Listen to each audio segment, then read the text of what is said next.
The dark reality of Generation Alpha. Okay, here we go. Have you ever heard of Generation Alpha, the kids of Generation Z and Millennials, the first generation brought up by the internet? And have you ever wondered what world will they be living in? What will their culture, the music they listen to, the content they consume, their interests and passions in life be? I mean, those are things that's not like anything that's like unique. Every generation has something different, like culturally. That's actually not even true, because if you go far enough back, you don't really have this like changes in language, kind of changes in like media, like world events, stuff like that. And where will they direct the future of humanity? Well, just by looking at Generation Z, and it's not looking too good. But to understand why, we need to. By the way, this always take these with a grain of salt, because for example, things you have to keep in mind. How long ago do you think we started studying depression? Do you think we even had enough of an accurate way to study depression?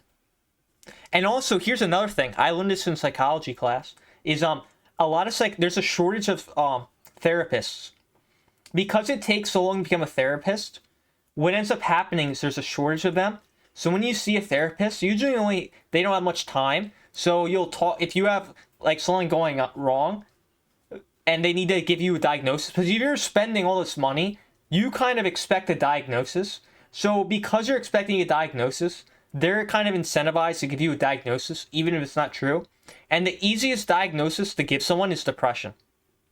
So this is really important to keep in mind. And this is why you need to be really careful in putting stock into what people say and take it with a grain of salt. And obviously, I'm not saying depression doesn't exist. I'm just saying it's important to keep in mind that the numbers are inflated, and they're also, we've been studying it more. Just by looking at Generation Z, and it's not looking too good. But to understand why, we need to understand who Generation Alpha will grow up to be, and why they will be this way. And trust me when I say that Generation Alpha will be unlike anything we've ever seen before. Maybe. Will they make something better than Google?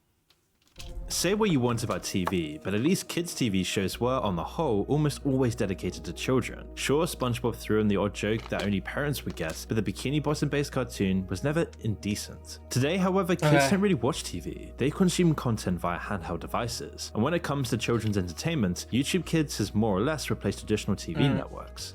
By the way, because of the nature of YouTube, because it's such a low barrier for anyone to make content, parents shouldn't let their kids on YouTube at all.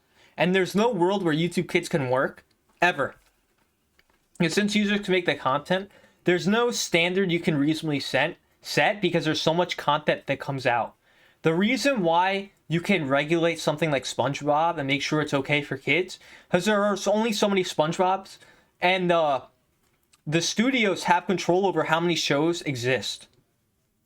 So there's a quality control that can reasonably be put in place that can't be put in place with YouTube. So I don't think kids should be watching YouTube.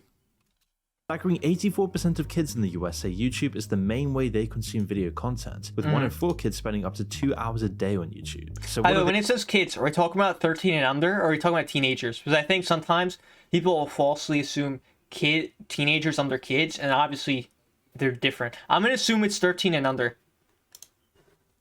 Watching, well, really disturbing content, it seems, as this Wired report noted. Like, kids shouldn't be watching YouTube, period. I think it's kind of obvious. Right? Kids shouldn't be on YouTube because there's no quality control. On something like Netflix, there is, and that's why rating systems exist. So parents don't even have to watch the media to know if it's good or not. That's like literally the whole point of a rating system, is so parents can see. Right? Instead of parents watching the media, which, by the way, you could say it's lazy. I think it's fine. If you have a board, look at a movie for parents and then tell parents if kids can watch this or not, I think is fine. Right? Where you can't really have a board, check videos, and make sure it's okay. The best you could do is AI, and I wouldn't really be trusting AI. And YouTube Kids should be 15 plus and Twitch should be 18 plus. If like really want to do as a hobby, I would agree with that. I think, because again, right, I think people are too extreme when it comes to like banning, like not letting kids use YouTube. Because once a kid's 14 or 15, you can't just like not keep them on the internet forever. I think 15, like especially as you have more responsibilities, I think YouTube makes sense where other social media apps don't, right? I still don't feel right about letting kids be able to talk to anyone at 15, right? At least like in a video game through like chat, that's okay, but it's still a bit iffy. Through like YouTube, it's fine because it's just like it's the same as like watching TV, just more unregulated, and I think for 15-year-olds it's fine. YouTube TikTok's and YouTube just Kids dumb. really struggle to prevent young children from being exposed to inappropriate content. In one video, for example, a woman with a Minnie Mouse head falls down an escalator and gets trapped in its machinery, resulting in ridiculous amounts of bloodshed. Her children, both Baby Mickey and Minnie characters, are shown crying. This cartoon gained an astonishing 3 million views in just one day, a lot. and shockingly, this video can still be accessed even with YouTube's family-friendly restrictive mode enabled. Like, And it's just a reason to show why you shouldn't you shouldn't be trusting YouTube to tell you what your kids should be watching. I had found numerous other videos containing violence against ostensibly child-friendly characters, while I'd also found age-inappropriate sexualization, Paw Patrol characters attempted to take their life, and Peppa Pig being tricked into cannibalism. As is clear to see, children are being drip-fed very disturbing, very creepy content, and this will have long-term consequences as Generation Alpha comes to the fore. The constant stimulation of dopamine. I would say would be an issue, right? The dopamine thing, I'll talk about this, but I think that content, especially stuff like that, is fair because having people desensitize this, especially as kids, is problematic. So sure, right? There are certain things you don't want kids to see. That's fair. I could say that's definitely gonna have an effect. I don't know what. I don't know the magnitude. It'll definitely have an effect. When we're gonna talk about attention spans, I don't think this is entirely accurate.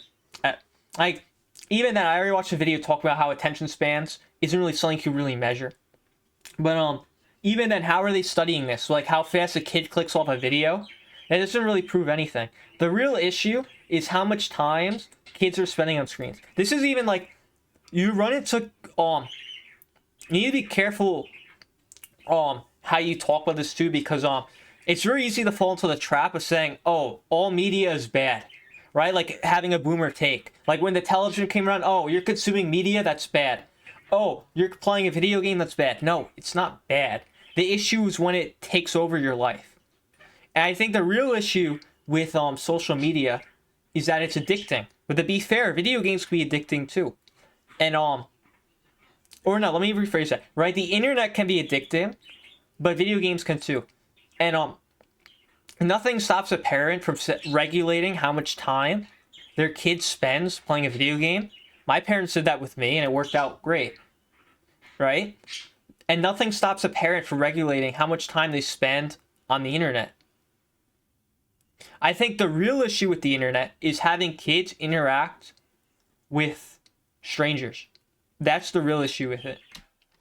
Is also contributing to a rapid decline in attention spans. For decades, as our lives have become more intertwined with technology, attention spans have been decreasing. This trend won't just continue, but will likely accelerate with our increased reliance on And also, digital. I think this is short term. I don't see a reason why this would be long term. Because even people who've stopped, like it's not permanent, and I don't see why it would be permanent. Maybe for kids, but especially not as you get older. I think the real issue again is if someone's spending all their time on their iPad, then they're spending less time interacting with people. I would say that's where the real issue lies. It's not exactly what they're watching 100%.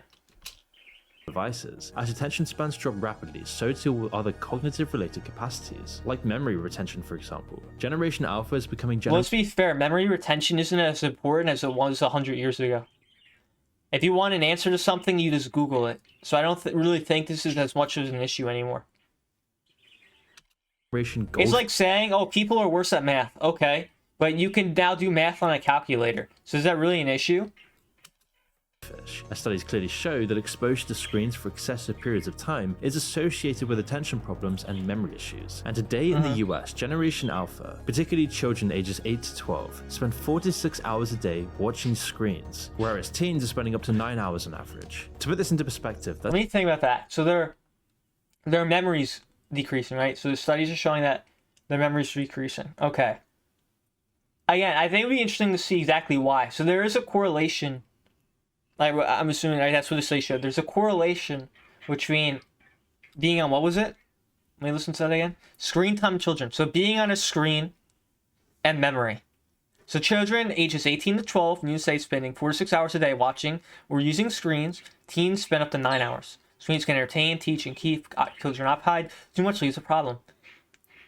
Violence and risk-taking behaviors. Videos. What did he link this study or no? This was in 2020. I actually want to look at this.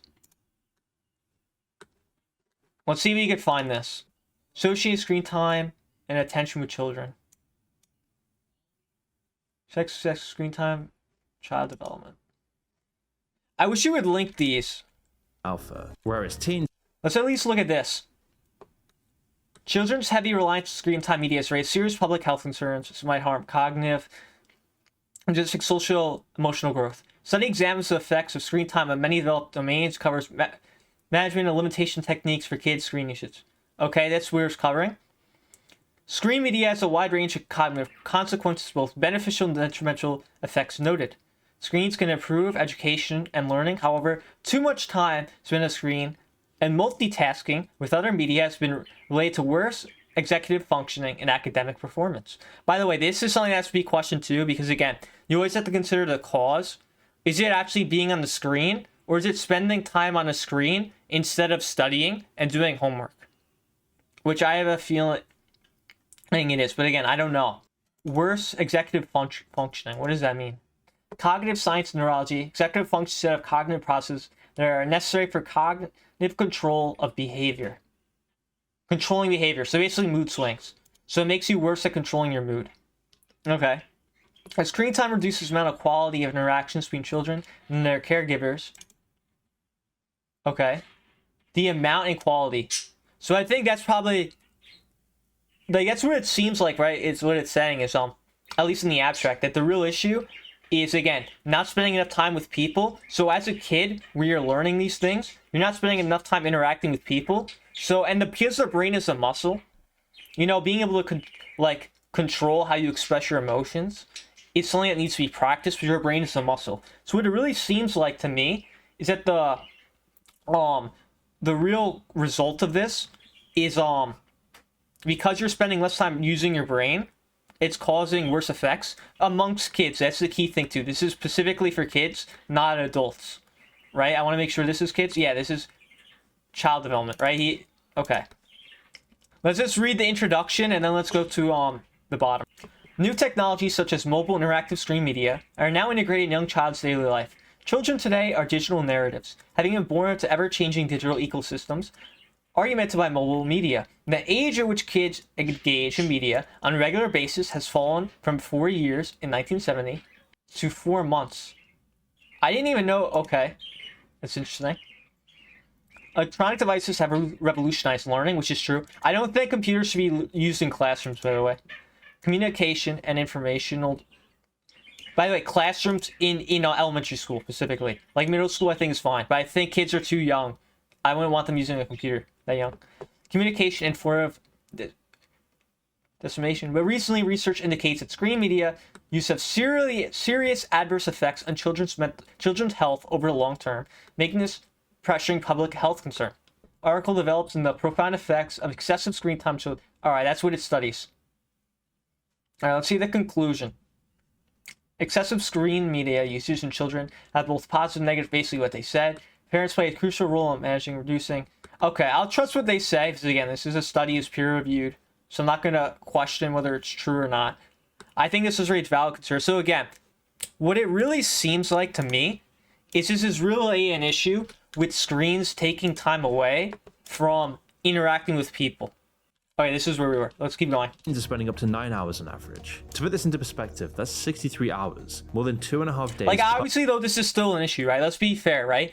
I point out the cause of this. Still, at the end of the day, spending too much time on social media is an issue. And I think the reason, too, it's worth pointing out, kids are spending time on it because it's addicting. And at the end of the day, the way you solve this as a parent is you limit screen time, right? My parents did this with me with video games. They said you can only play video games on the weekend. right? That was it. And my parents had to be up and allow me to play. This was when I was a kid. Obviously, this isn't anymore. I'm older, right? This worked for me because my parents actually parented, you know? I think parents need to limit screen time. So if they only allow it on a week, if I was a parent, I'd only let my kids use technology on the weekends. Like, that's what my parents did with me. That's what I'd do with my kids. And I think it's completely reasonable.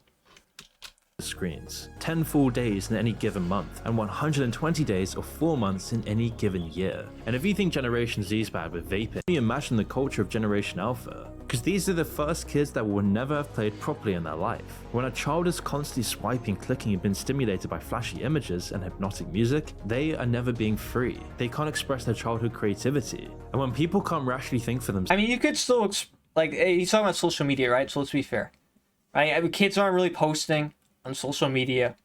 Okay.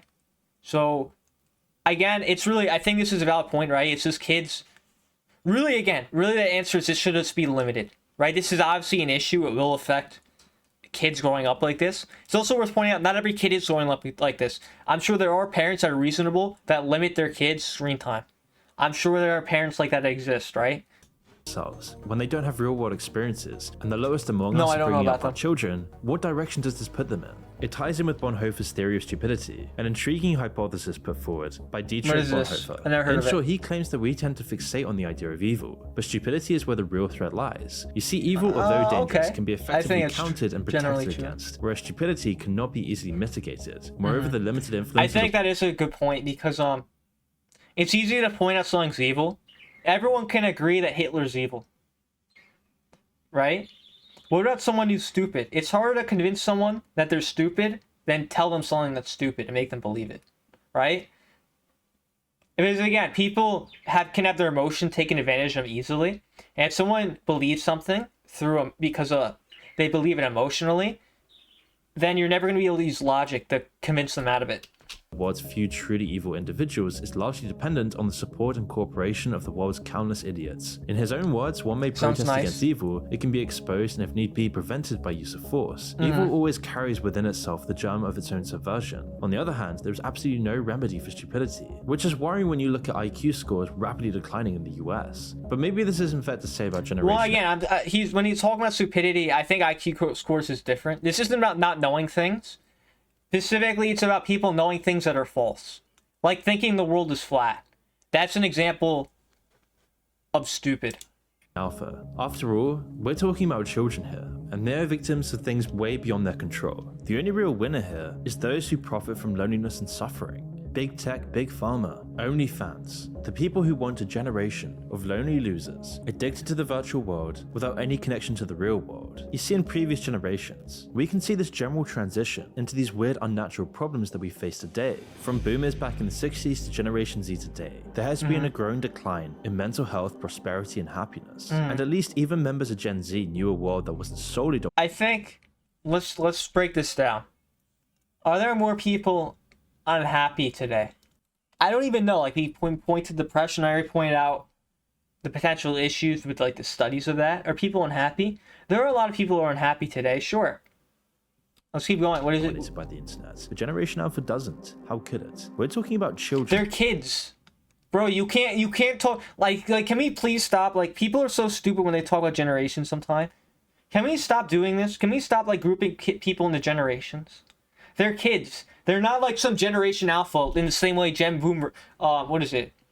The Boomers or whatever it is. They're their own generation because they're 50. We get to analyze them now that they're old and they pretty much lived their life, but they're still living it. How can we talk about kids being happy when they're kids? They don't have to pay bills. They don't have responsibilities. So, like, this is like, what? Of course, like, they're not adults. So this is a dumb comparison. Who have basically from birth been raised by an iPad in their tiny little hands, with their parents being Reddit, 4chan, Logan Pauls and Mr. Beast. Their entire persona is crafted by people on screens, and who knows who they're gonna see. And when they're not online, how will they even know who they are if their entire persona is an online persona? This is leading to a huge rise in something we're already seeing today, internet addiction disorder, otherwise known as IAD. Like, this is true. Let's be fair. Kids can be addicted to all sorts of things. Is internet addicting? Yes. Is this actually something I would worry about? No, because this is very easy to solve. You don't need regulations. You don't need to have a magic bullet. You don't need to get rid of it. Here's what you do. As a parent, you limit screen time, and then that's literally it. You say, you can only use technology on the weekends, and if you get caught, I take it away. You just solved the problem. There you go. Wow, that's so difficult. You don't let your kid use the iPad unless it's on the weekend. Wow, what a revolutionary concept. No one's ever tried it. Like, this is how you solve this issue. It's so simple. This isn't something I would really say I would worry about. Sup, it's your mother.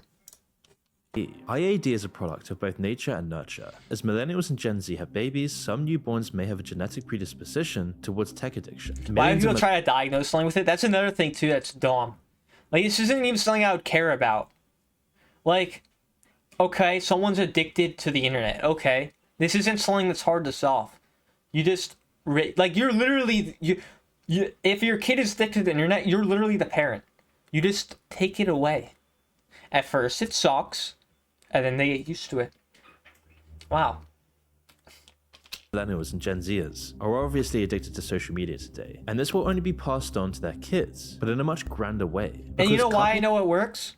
So yeah, my parents were with me. When on the school days, at first I would be like, Mom, can I play the Wii? Can I play the Wii? No, only on the weekends. And then I understood, okay, my mom's not gonna budge. I can only play the Wii on the weekends. And if I play the Wii during the weekday and my mom sees it, then I can't play the Wii for that weekend, and it's gonna really suck. So I only played the Wii on the weekends. It's not, you do the same with the technology. With the fact that many children are handed an iPad at the age of 1 or 2 to silence them or make them stop crying, and you have a recipe for absolute disaster in the next generation. A completely virtual society with our entire dopamine system rewired. Friday counts a weekday. It only counted after school was done. So like, I couldn't play the Wii in the morning when I got home. First I have to do stuff around the house, and then it would be okay. So the Friday would count. But in return, like, after like we had dinner on Sunday, then you couldn't play the Wii anymore. That was it. Not only are members of Generation Alpha having their consciousness completely rewired, they're also more likely to have a nihilistic view of the world. Inspired by Nietzsche, Nolan Gertz, the author of Nihilism and Technology, argues rather persuasively that digital advancements are amplifying a state of passive nihilism, where individuals adopt a sense of profound resignation and basically give up on life. In his own words, in everyday usage, nihilism is taken to mean something roughly equivalent to the expression "who cares?" In other words, when we say that someone is a nihilist, we mean that this person is someone who does not care and someone who believes that in general no one else cares either, which is a worrying prospect, concerning as the world calls on Generation Alpha to sit up and take action, to deal with all the issues coming their way, a potential World War III, homelessness, giant wealth inequality. They'll just respond with a nonchalant shrug of shoulders and an exacerbated sigh, which also ties in with the concept of anomie, a term coined by the French sociologist Emile Durkheim. This condition is defined by a complete breakdown in societal standards, rendering people aimless. Like, I think this is a point that has some validity in that we might be reaching a new era of time. Like, for example, we had the Enlightenment. Before that, we had the Dark Ages. Then also somewhere in between, we had like the Renaissance. So we might be reaching a new era, at least in like America now, where there's a shift in the way people think. I think that's something that's valid, but I don't think that's really something that has to do with Gen Alpha as a whole. Hopeless souls drifting somewhere between despair and docility, anguish and apathy. And to compound matters even further, research is now even showing that higher amounts of social media use predicts higher levels of grandiose narcissism. What a shock. But I shouldn't criticize Generation Alpha. This isn't really their fault. And it would be ignorant to not discuss the parents making Generation Alpha. Because to say that Generation Alpha has had a different upbringing compared to previous generation is an understatement of epic proportions. You see, the parents of today are far softer than the parents of yesteryears. According to this study, when Generation Alpha children were asked who decides which apps they download, what food they eat, what toys they buy, what video games they get, and which clothes they purchase, these children were more likely than average to state they make these choices in collaboration with their parents. That's right, the lunatics are running the asylum. Is it any wonder that we're seeing a rise in narcissism when— Is that crazy? They pick and choose with their parents, as opposed to what? Our parents pick for them? I don't think that's that crazy. What? So, like, for example, on Christmas, your parents ask what you want. Or no, you write a letter to Santa. What do you want? Tell Santa what you want. You write a list out for the things you want for Christmas. And then you have it. Your birthday comes. What do you want? I want this and that. Okay, you get it. It's an issue if it's too much, but is it too much or no? It says that parents are more open and receptive to their child's preferences.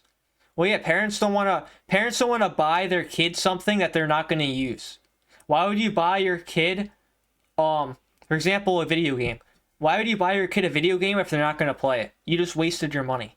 Wouldn't you want to buy your kid a game that they're going to play? So I don't think on his own, I don't think that's really an issue. That's right. The lunatics are running the asylum. Is anyone witnessing a rise in narcissism when little kids are treated like adults? Would you let a 3-year-old pick your next family vacation? No, of course not. I mean, think about that though. What's the point of a vacation? To relax and have fun. I'm not saying Highway was collaborative. Wouldn't you want to have some idea, even if they don't pick the location, ask your kid, or at least, like, what do you like doing? Have an idea of what they want. Why would you want to go on a vacation that your kid doesn't like? Unless it's for you, which is fine. Which at that point you just get a babysitter. Or you could take them and it's fine. Or if the goal is for everyone to enjoy the vacation, wouldn't you want some input of the kid? It's not that they're the adult, because you're the parent making the executive decision. But sadly though, it seems that more and more parents are actually open to this idea. And if parents are more concerned with being friends with their kid, rather than being first and foremost strong, stable role models... Well, I don't really think it escapes it again. Like, the parents still make the executive decision. They're the ones who buy it. Like, I don't see a reason to see why the parents wouldn't veto an idea if they think it's bad. Then what hope is there for humanity? This type of parenting is known as permissive parenting, and studies clearly show that absolutely nothing good comes from Like, this approach. obviously, yeah, permissive parenting's bad when you just give in to your kid all the time. But again, what he highlighted earlier was this collaboration. I think that's clearly different than just giving into everything your kid wants. Children raised by permissive parents are prone to developing an inflated sense of entitlement, and this sense of entitlement Obviously, can result that's in bad. increased anxiety, a greater propensity for engaging in dishonest practices, and an unwillingness to accept constructive criticism. Permissive parenting has also been linked with the development of the aforementioned narcissism in children, due to the fact that they learn that they will receive rewards irrespective of their actions. Consequently, these children are motivated by the pursuit of admiration and validation from others, rather than adhering to moral principles. I mean, maybe I didn't know this was something not everyone was taught, but I was taught you should do things because you want to do them, not for other people, right? Like, the reason you should want to be better is not to make someone else happy, but to make you happy, because you want to be better. You should never try and be better for someone else. You should be better for yourself. I thought this was something everyone was taught. Maybe not. I don't know. But yeah, you should be doing things for you, not for other people. According to several research studies, children who lack parental control exhibit lower levels of self-regulation, leading to increased aggression and behavioral issues. Additionally, Let me see that again. Rank styles and aggression. Okay. these children tend to form associations with deviant peers and engage in delinquent behavior. Moreover, they face greater challenges in showing respect towards others. When parents are permissive, the child doesn't just pay a price. Society also pays a price, an incredibly heavy price. That's like as public entitled school's great. children become entitled, enraging, egotistical adults. On the topic of society, unless you happen to live under a rock, we all know that we are becoming more fragmented and far more tribal in nature. To be fair, the media exemplifies this a lot. If you go outside and actually meet people, this isn't exactly 100% true. I wouldn't even say it's like 50% true. Are people more extreme online? Yeah. When you actually meet people in real life, this isn't really the case. Unless you live in like a city that has a lot of crime. Getting to the point now where people are actually talking about a civil war in the US. That's not going to happen. I think it's ridiculous people think this will happen. And author of the new book, How Civil Wars Start and How to Stop Them, has this chilling... As in order for there to be, like, again, people say, oh, there's going to be, like, a civil war that's different. In order for there to be a civil war, there has to be, like, sides fighting. Okay, we pick political sides. It's not... The issues in America aren't very black and white. They're not... they're not. It's not exactly tied to a specific region. At least that's what I'm seeing. Like, to be fair, right? You could say California is mostly Democrat and Texas is mostly Republican, but there's still a big mix there. I don't really think it would be in a civil war. Warning, saying we are closer to civil war than any of us would like to believe. Polls indicate that somewhere between 43 and 50% of Americans have said civil war feels imminent. This isn't normal. I wouldn't take much stock in that. Just because they feel like that, I wouldn't say it's true. I don't actually see a reason why there would be a civil war anytime soon. Okay, people are mad on Twitter. So what, are we gonna fight about it for what? This is happening because we're less willing than ever to engage with others who hold differing opinions. A core component of a cohesive society is tolerance, a willingness to grapple with ideas that challenge one's conventional beliefs. And by looking at Generation Z, you can just tell this won't be the case with Generation Alpha. In fact, they won't be comfortable with anything that involves removing themselves from their digital chambers. Take friendship, for example. Humans are social beings. We're wired to want friends and community. It's essential to our happiness. That's why in 1990, only 3% of Americans said they had no friends. It was so rare. But today, that number is 12% and growing. And a decade from now, it could be higher than 20%. This ties in with the point that I discussed earlier. You see, with each generation... I think this is a fair point, but again, this isn't about Gen Alpha. This is something about people as a whole.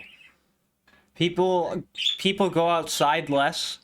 They interact with people less. So they're going to have less friends. I don't think that's really that shocking. More and more reliant on tech, and the more time we spend on devices, the less time we have to actually spend on other things, like developing friendships. It is quite possible that millions of Generation Alpha kids will grow up to be adults without a single friend, not a single person to turn to in a time of crisis. Along with the... By the way, here's my prediction of what I think is going to happen. I think what's going to happen is, as there's more of a need for friends, specifically in the US, right? I think what's going to happen is someone's going to see this as a problem. Someone's going to solve this problem, and they're going to create an easy and efficient way for people to meet each other in person. I don't know how, but I could definitely think of like a rough idea of like they create a place where people go to meet people, and they create like an incentive for people to go. I don't know exactly what, but I think people are going to make money off of this. I think that's really the solution to all this. friendless lives. Like in the 90s, there were the malls. The malls made money because people hung out there and ate food, and people went there and hang out with friends and met people. Right? Now there's not a reason to go to a mall. I'm sure someone will make a new reason to meet friends. This will also tie with leading sexless ones too. We need love and intimacy. It's one of the most core components of Maslow's hierarchy of needs. But today, 3 in 10 Generation Z males aged 18 to 28 report having had no sex in the past year. That's probably because they're losers. They don't have a job, or they don't make that much money. Okay, they don't have love. Okay, that's not shocking.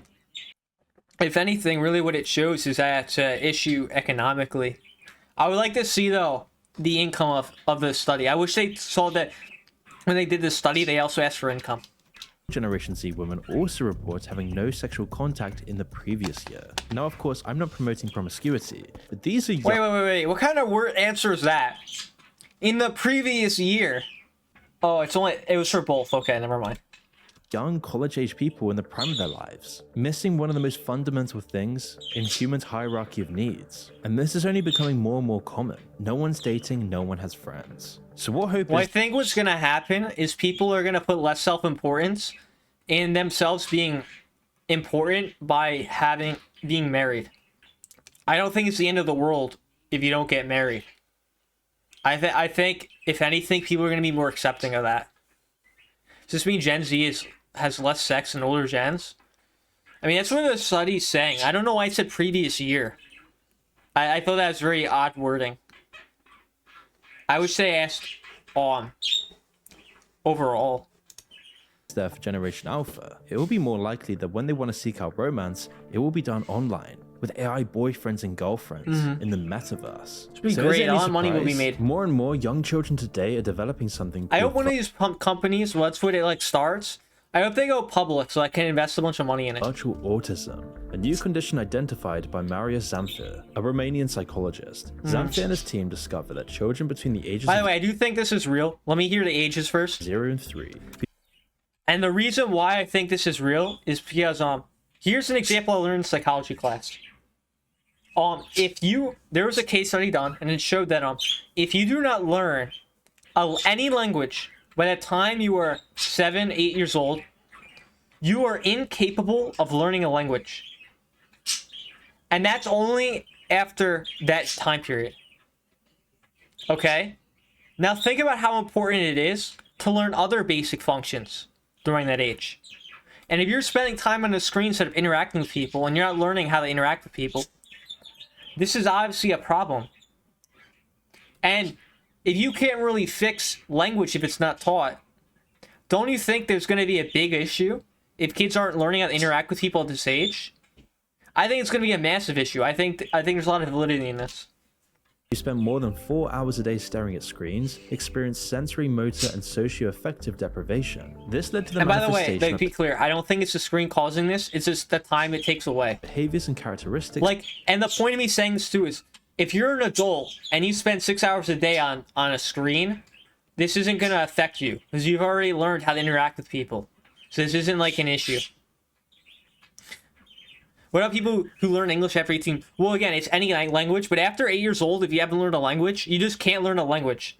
That's it. Like, you're just not because there's a certain section of your brain that learns a language, but if you don't learn it, it's gone.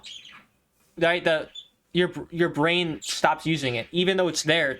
It's not developed, so you just can't. Like, you literally can't learn a language. Definitely look into it more. It's really interesting, though. Resembling those observed in children diagnosed with autism spectrum disorder, a debilitating development disorder that negatively affects speech, sociability, and cognitive development. I believe it. And there is no cure for this, which is incredibly concerning. Yeah, that's the key, right? No cure. Again, it's because there's a reason why, like, age 0 to 7 is such an important age. If you're not learning it, then you're screwed, right? You literally, like you said, you can't fix this. I think this is a massive issue. I think out of the entire video, I think this is the thing that I think is the most concerning. Can we stop talking about Generation Alpha? This is about kids, period. I don't care about what generation they're attached to. It's about kids in general. Whether they're the kids right now, or the kids 10 years from now, or the kids 50 years from now. If this doesn't change, this is going to be a massive issue.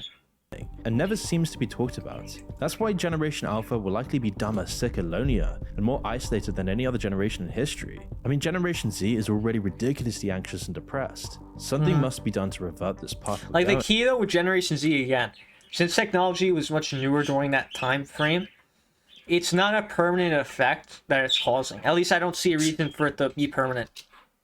The more and more we turn away from beliefs and traditions that serve previous generations, marriage, community, true friendships are just being replaced by artificial versions of this. Real food replaced by highly processed, nutrient-deficient frankenfoods. Outdoor activities replaced by I don't know about that. I think people are gonna adapt.